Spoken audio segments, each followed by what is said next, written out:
എല്ലാവർക്കും നമസ്കാരം. ശ്രീമാൻ ശ്രീമതി ഫാമിലി വ്ളോഗിൻ്റെ പുതിയൊരു എപ്പിസോഡിലേക്ക് നിങ്ങൾക്ക് ഏവർക്കും സ്വാഗതം. ഞങ്ങൾ ഇന്ന് സിംഗപ്പൂർ മലേഷ്യ ട്രിപ്പിൻ്റെ സെക്കൻഡ് പാർട്ടാണ് നിങ്ങളെ കാണിക്കുന്നത്. നമ്മളൊരു യാത്ര പോകുന്ന സമയത്ത് യാത്ര ആസ്വാദ്യകരമാക്കുന്നതിന് അല്ലെങ്കിൽ നമുക്ക് മനസ്സമാധാനത്തോടെ ആ യാത്ര ആസ്വദിക്കുന്നതിന് ധാരാളം ഒരുക്കങ്ങൾ നമ്മൾ ചെയ്യേണ്ടതുണ്ട്, ധാരാളം തയ്യാറെടുപ്പുകൾ നമ്മൾ ചെയ്യേണ്ടതുണ്ട്. അപ്പോൾ നമ്മൾ ഈ സിംഗപ്പൂര് മലേഷ്യ പോയതിൻ്റെ ആ ഒരു ഇതിൽ നിന്നുകൊണ്ട് നമ്മളൊരു വിദേശ യാത്രയ്ക്ക് തയ്യാറെടുക്കുന്ന ഒരാൾ എന്തെല്ലാം കാര്യങ്ങൾ ശ്രദ്ധിക്കണം, എന്തെല്ലാം തയ്യാറെടുപ്പുകൾ ചെയ്യണം എന്നതിനെക്കുറിച്ചൊക്കെ വിവരിക്കുന്ന ഒരു വീഡിയോയാണ് ഞങ്ങൾ കാണിക്കുന്നത്. നമുക്ക് നേരെ വീഡിയോയിലോട്ട് പോകാം.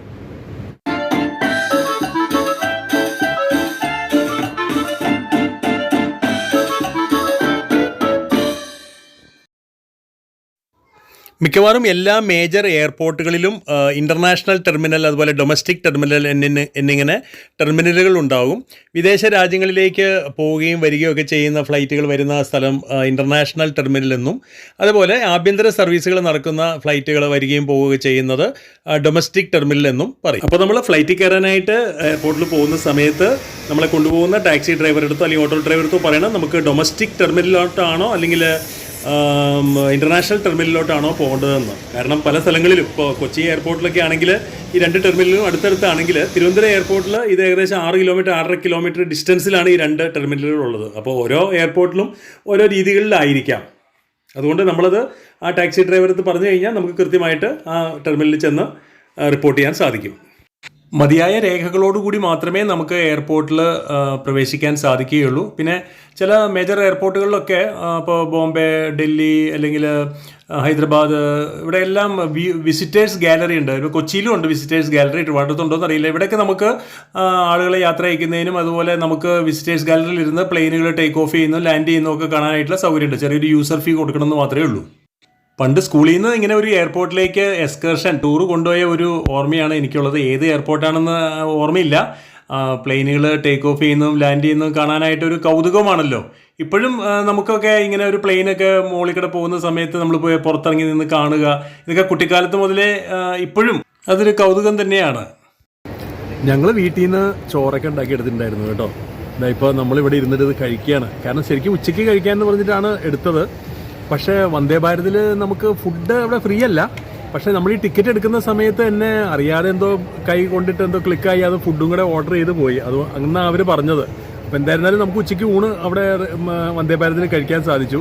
പക്ഷെ നമ്മൾ കൊണ്ടുവന്ന ഊണ് എന്ത് ചെയ്യും? എന്തായിരുന്നാലും രാത്രി വരെ അതെ എ സിയിൽ ഇരുന്ന കാരണം ചീത്തയായിട്ടില്ല, അടിപൊളിയാണ്. ഞാനിപ്പോൾ കഴിച്ചു കഴിഞ്ഞു. നല്ല സ്വാദായിരുന്നു. അത് ഭയങ്കര പറയാതിരിക്കാൻ പറ്റില്ല. നമ്മൾ അറിയാമോ?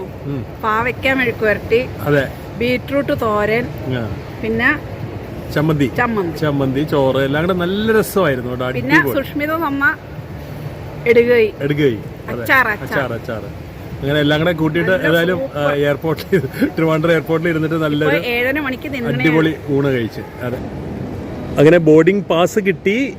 ഇനി നമുക്ക് ഇമിഗ്രേഷനിലേക്കും പിന്നെ സെക്യൂരിറ്റി ചെക്കിലേക്കും ഒക്കെ പോകണം. എവിടെ പോയാലും നമുക്ക് അങ്ങനെയാണെന്ന് തോന്നുന്നു. ഫ്ലൈറ്റ് ലേറ്റാണ്. ഇതിന് മുമ്പ് നമുക്ക് വിജയവാഡയിൽ വെച്ചൊരു ട്രെയിൻ ഭയങ്കരമായിട്ട് ലേറ്റ് ആയിരുന്നു. ഇപ്പോൾ ഇവിടെ ഫ്ലൈറ്റ് പിന്നെ അത്രയ്ക്കും ലേറ്റ് ഇല്ല. എന്നാൽ പോലും രാത്രി ആയതുകൊണ്ട് 11 മണിക്ക് വരുന്ന ഫ്ലൈറ്റ് ഇപ്പോൾ 1:40 പറയുന്നത്. എന്തായിരുന്നാലും അപ്പോൾ സിംഗപ്പൂർ ചെല്ലുമ്പോൾ അതിനനുസരിച്ച് 3 മണിക്കൂർ ഓളം വൈകും. കുഴപ്പമില്ല. അപ്പോൾ ഇനി നമ്മൾ നേരെ ഇമിഗ്രേഷനിലേക്ക് പോകുകയാണ്. ബോർഡിംഗ് പാസിൽ നമുക്ക് ഏത് ഗേറ്റിലാണ് ഫ്ലൈറ്റ് വരുന്നതെന്നും നമ്മുടെ സീറ്റ് നമ്പർ എത്രയാണെന്നൊക്കെ വ്യക്തമായിട്ട് എഴുതിയിട്ടുണ്ടാവും. അത് മനസ്സിലാക്കിയിട്ട് നമുക്ക് ആ ഗേറ്റിൽ പോയി ഇരിക്കാം ഇമിഗ്രേഷന് ശേഷം. എന്നിട്ട് ഫ്ലൈറ്റിൽ ആ സീറ്റിൽ കയറിയിരിക്കാം. ഈ ചെക്ക് ഇൻ സമയത്ത് നമുക്ക് വേണമെങ്കിൽ ഒരു പ്രിഫറൻസ് വല്ല വിൻഡോ സീറ്റൊക്കെ വേണമെങ്കിൽ അവരത് പറഞ്ഞാൽ ഉണ്ടെങ്കിൽ അവർ അഡ്ജസ്റ്റ് ചെയ്ത് നമുക്ക് അലോട്ട് ചെയ്ത് തരും. ഇമിഗ്രേഷന് ശേഷം നമ്മളിപ്പോൾ ഫ്ലൈറ്റിൽ കയറുകയാണ്. ഈ ഫ്ലൈറ്റിൽ കൊണ്ടുപോകാനുള്ള ലഗേജിന് അതിൻ്റെ സൈസ്, വെയിറ്റ് ഇതിനൊക്കെ നിഷ്കർഷയുണ്ട്. അത് നമ്മുടെ ഫ്ലൈറ്റിനനുസരിച്ച് നമ്മുടെ ഫെയറിനനുസരിച്ച് ഓരോ കമ്പനി അനുസരിച്ചൊക്കെ വ്യത്യാസം ഉണ്ടാവും. അത് നമ്മൾ ബുക്ക് ചെയ്യുന്ന സമയത്ത് മനസ്സിലാക്കിക്കൊണ്ട് അത്രയും മാത്രം വെയിറ്റ് കൊണ്ടുപോകാനായിട്ട് ശ്രമിക്കുക. അല്ലെങ്കിൽ നമ്മൾ അതിനനുസരിച്ച് എക്സസ് വെയിറ്റിന് നമ്മൾ അധികം പൈസയൊക്കെ കൊടുക്കേണ്ടി വരും. രണ്ട് തരത്തിലുള്ള ലഗേജാണ് നമ്മൾ കൊണ്ടുപോകുന്നതിന് പറയുന്നത്. ഒന്ന് ചെക്ക് ഇൻ ബാഗേജ് എന്ന് പറയും, അല്ലെങ്കിൽ രണ്ടാമതൊന്ന് ക്യാബിൻ ബാഗേജ് എന്ന് പറയും. ചെക്ക് ഇൻ ബാഗേജ് എന്ന് പറയുന്നത് നമ്മൾ ചെക്ക് ഇൻ ചെയ്യുന്ന സമയത്ത് നമ്മളുടെ അവിടുത്തെ ആ ഫ്ലൈറ്റ് കമ്പനിക്കാരെ ഏൽപ്പിച്ച് കഴിഞ്ഞാൽ അവരത് കാർഗോയിൽ കയറ്റിയിട്ട് നമ്മൾ ഇറങ്ങുന്ന സമയത്ത് അത് നമുക്ക് ബാഗേജ് ക്ലെയിം ബെൽറ്റിൽ നിന്ന് എടുക്കാവുന്നതാണ്. പിന്നെ നമ്മൾ കയ്യിൽ കരുതുന്ന നമ്മളുടെ ഹാൻഡ് ബാഗോ അല്ലെങ്കിൽ മറ്റ് ചെറിയ എന്തെങ്കിലും ബാഗൊക്കെയാണ് അത് ക്യാബിനിൽ നമ്മൾ ഫ്ലൈറ്റിൽ കൊണ്ടുപോകുക. അത് നമ്മളുടെ ഫ്ലൈറ്റിൽ ഈ ലഗേജ് വെക്കുന്നതിനുള്ള ബിന്നിൽ നമുക്ക് സൂക്ഷിക്കാം. അതിനൊക്കെ എല്ലാത്തിനും ഈ വെയിറ്റിന് നിഷ്കർഷയുണ്ട്. അത് നമ്മൾ നേരത്തെ മനസ്സിലാക്കിയിട്ട് അതിനനുസരിച്ചുള്ള ഭാരമുള്ള വെയിറ്റ് മാത്രം കൊണ്ടുപോവുക. അതല്ലെങ്കിൽ നമ്മൾ അനാവശ്യമായിട്ട് നമ്മൾ എയർപോർട്ടിൽ അഡീഷണൽ പൈസയൊക്കെ നമ്മൾ കൊടുക്കേണ്ടി വരും. കാര്യം പല പ്രാവശ്യം ഫ്ലൈറ്റിൽ കയറിയിട്ടുണ്ടെങ്കിലും ഓരോ പ്രാവശ്യവും ഈ ഫ്ലൈറ്റിൽ കയറുന്ന സമയത്ത് ഒരു കൗതുകവും ആശ്ചര്യമൊക്കെയാണ്. അതിൻ്റെ ആ ഒരു ലെങ്ത്ത് ഒരു 100 അടിയെങ്കിലും ഉണ്ടാവും. അതുപോലെ അതിൻ്റെ ചിറകുകളുടെയൊക്കെ വീതി ഒരു 150 അടി വീതിയും ഒക്കെ ആയിട്ടുള്ള ഈ ഫ്ലൈറ്റ് ഇത്രയും ആൾക്കാരെ കൊണ്ടൊക്കെ ഇങ്ങനെ ആകാശത്തോടെ എങ്ങനെയൊക്കെയാണ് ഇത് ടേക്ക് ഓഫ് ചെയ്യുക, എങ്ങനെയാണ് ഇത് പറക്കുക എന്നൊക്കെ ഇങ്ങനെ മനസ്സിൽ ആലോചനയാണ് പലപ്പോഴും ഫ്ലൈറ്റിൽ കയറുമ്പോൾ വരാറുള്ളത്. ഇന്ത്യക്കുള്ളിൽ എവിടെയും സഞ്ചരിക്കുന്നതിന് നമുക്ക് പ്രത്യേകിച്ച് രേഖകളുടെ ഒന്നും ആവശ്യമില്ല. നമ്മളുടെ ഒരു തിരിച്ചറിയൽ കാർഡായിട്ടുള്ള ആധാർ കാർഡാണ് ഇപ്പോൾ എല്ലായിടത്തും സർവ്വസമ്മതമായിട്ടുള്ള ഒരു തിരിച്ചറിയൽ രേഖ എന്ന് വേണമെങ്കിൽ പറയാം. ഒരുപാട് തിരിച്ചറിയൽ രേഖകൾ ഇന്ത്യക്കുള്ളിലുണ്ട്, പക്ഷേ ആധാർ കാർഡാണ് കൂടുതലും ആളുകൾ എല്ലായിടത്തും ട്രെയിനിനാണെങ്കിലും ഒക്കെ നമ്മൾ എടുക്കുന്നത്. അപ്പോൾ ആധാർ കാർഡ് ഉണ്ടെങ്കിൽ നമുക്ക് ഇന്ത്യയിൽ എവിടെ വേണമെങ്കിലും സഞ്ചരിക്കാം. പക്ഷേ ഇന്ത്യക്ക് പുറത്ത് വിദേശ യാത്രകൾ ചെയ്യണമെങ്കിൽ നമ്മളുടെ പൗരത്വം ഉറപ്പാക്കുന്ന രേഖ പാസ്പോർട്ട് അത് ഇല്ലാതെ നമുക്ക് വിദേശ രാജ്യങ്ങൾ സന്ദർശിക്കാനായിട്ട് സാധിക്കുകയില്ല. അപ്പോൾ വിദേശ രാജ്യങ്ങളിൽ പോകണമെന്ന് ആഗ്രഹിക്കുന്ന എല്ലാവരും തന്നെ ആരാണെങ്കിലും ആദ്യമായിട്ട് സംഘടിപ്പിക്കേണ്ടത് ഇന്ത്യൻ പാസ്പോർട്ടാണ്. അപ്പോൾ അതേപോലെ പാസ്പോർട്ട് ഉള്ളവരാണെങ്കിൽ തന്നെ ഈ പാസ്പോർട്ട് വാലിഡ് ആണോ എന്ന് നോക്കുക. ഒരുപാട് കൊല്ലം മുമ്പ് നമ്മൾ എടുത്തു വെച്ചിട്ടുണ്ടാവും. അപ്പോൾ അത് ചിലപ്പോൾ വാലിഡിറ്റി 5 കൊല്ലമാണ് ഒരു പാസ്പോർട്ടിൻ്റെ. അപ്പോൾ അതിന് നമ്മൾ പോകുന്നതിന് മുമ്പ് അത് വാലിഡ് ആണോ, വാലിഡ് അല്ലെങ്കിൽ അത് വാലിഡിറ്റി അതിൻ്റെ പുതുക്കുക. ഇപ്പോൾ വളരെ എളുപ്പമാണ് പാസ്പോർട്ട് പുതുക്കുന്നതിനും എല്ലാം. തത്കാൽ സ്കീം വരെയുണ്ട്. പെട്ടെന്ന് പാസ്പോർട്ട് നമുക്ക് കിട്ടും, പുതുക്കാനൊക്കെ സാധിക്കും. അപ്പോൾ അത് നമ്മളുടെ ഇന്ത്യൻ പൗരത്വം ഉറപ്പിക്കുന്ന ഒരു കാർഡാണ് പാസ്പോർട്ട്. പിന്നെ പാസ്പോർട്ട് ഇല്ലാതെ 1-2 വിദേശ രാജ്യങ്ങൾ നമ്മളുടെ നെയ്ബറിങ് കൺട്രീസ് ആയിട്ടുള്ള നേപ്പാൾ, ഭൂട്ടാൻ ഇവിടെയൊന്നും നമുക്ക് പാസ്പോർട്ടിൻ്റെ ആവശ്യമില്ല. അതല്ലാതെ തന്നെ നമ്മളുടെ തിരിച്ചറിയൽ രേഖ ഏതെങ്കിലും ആധാർ കാർഡ് കയ്യിൽ വെച്ചുകൊണ്ട് ഈ 2 രാജ്യങ്ങളിലേക്ക് നമുക്ക് യാത്ര ചെയ്യാൻ പറ്റും. പക്ഷേ മറ്റ് രാജ്യങ്ങളിലേക്ക് പോകണമെങ്കിൽ പാസ്പോർട്ട് സംഘടിപ്പിക്കുക തന്നെ. പാസ്പോർട്ട് ഇല്ലാതെ മറ്റ് രാജ്യങ്ങളിൽ വിദേശ രാജ്യങ്ങളിൽ യാത്ര ചെയ്യാൻ ഒരിക്കലും സാധിക്കില്ല.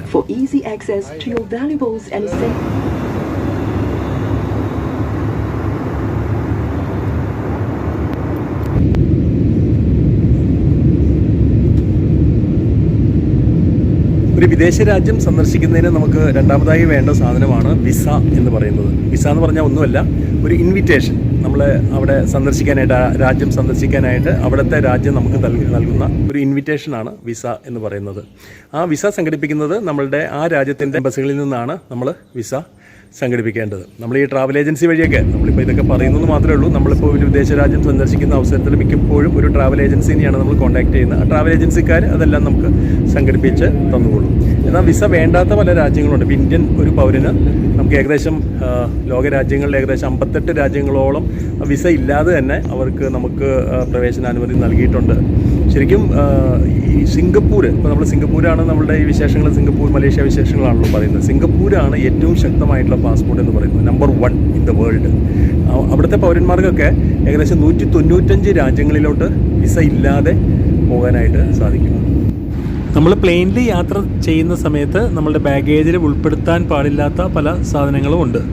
ചെക്ക് ഇൻ ബാഗേജിൽ ഒരിക്കലും ക്യാഷ്, ജ്വല്ലറി, അതുപോലെ ഡോക്യുമെൻറ്റ്സ്, ലാപ്ടോപ്സ്, ടാബ്ലറ്റ്സ്, ഫോണുകൾ, പവർ ബാങ്ക്, ബാറ്ററികൾ, ലൈറ്ററുകൾ, പടക്കങ്ങൾ, കത്രിക ഇതുപോലെയുള്ള മൂർച്ചയുള്ള ആയുധങ്ങൾ ഇങ്ങനെയൊന്നും തന്നെ ചെക്ക് ഇൻ ബാഗേജിൽ വെക്കാൻ പാടില്ല. അതുപോലെ നമ്മൾ കയ്യിൽ കൊണ്ടുപോകുന്ന ഫ്ലൈറ്റിൽ കയറ്റുന്ന ക്യാബിൻ ബാഗേജിൽ ഒരിക്കലും ഇതേപോലുള്ള മൂർച്ചയുള്ള കത്രിക, ബ്ലേഡ് തുടങ്ങിയ സാധനങ്ങളൊന്നും കൊണ്ടുപോകാൻ പാടില്ല.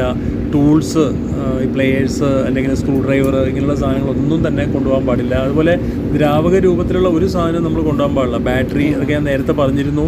ഫുഡ് ഐറ്റംസ്, പാക്ക്ഡ് ഫുഡൊക്കെ കൊണ്ടുപോകാം, അല്ലാത്ത ഫുഡൊന്നും നമ്മൾ കൊണ്ടുപോകാൻ പാടില്ല. നമ്മൾ കഴിക്കുന്ന മരുന്നുകൾ ഒരു പക്ഷേ ഇപ്പോൾ നമ്മൾ കൊണ്ടുപോവുകയാണെങ്കിൽ അതിനുള്ള പ്രിസ്ക്രിപ്ഷനൊക്കെ നമ്മൾ കയ്യിൽ വെക്കണം. പല രാജ്യങ്ങളിലും ചില മരുന്നുകളൊക്കെ നിരോധിച്ചിട്ടുണ്ടാവും. അത്തരത്തിലുള്ള മരുന്നുകളൊന്നും നമ്മൾ കയ്യിൽ വെക്കാൻ പാടില്ല. അത് നമ്മൾ ഡോക്ടറോട് ചോദിച്ച് മനസ്സിലാക്കിയിട്ട് വേണം പോകാൻ. പിന്നെ കൊണ്ടുപോകുന്ന മരുന്നുകൾ ആവശ്യത്തിന് മാത്രമുള്ള, അവിടെ എത്ര ദിവസം തങ്ങുന്നോ അതിന് മാത്രമുള്ള മരുന്നുകൾ കരുതുക.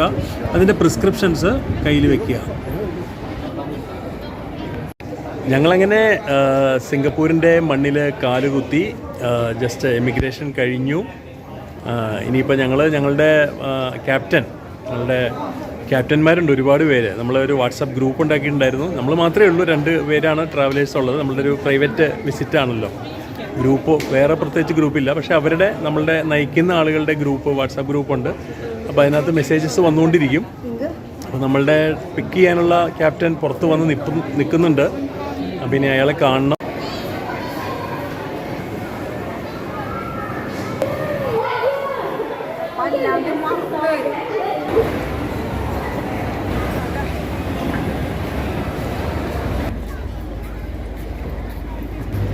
അപ്പോൾ ഞങ്ങളുടെ ഇന്നത്തെ വീഡിയോ ഇവിടെ വൈൻഡപ്പ് ചെയ്യുകയാണ്. നിങ്ങൾക്ക് ഈ വീഡിയോ ഇഷ്ടപ്പെട്ട് കാണുമെന്ന് വിചാരിക്കുന്നു.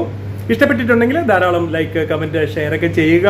അതുപോലെ ആദ്യമായിട്ട് ഞങ്ങളുടെ ചാനൽ കാണുന്നവർ ചാനൽ സബ്സ്ക്രൈബ് ചെയ്യുക. ഇതിൻ്റെ അടുത്തൊരു ഭാഗവുമായിട്ട് നിങ്ങളുടെ മുന്നിലേക്ക് വരുന്നത് വരെ നിങ്ങൾക്ക് ഏവർക്കും വണക്കം.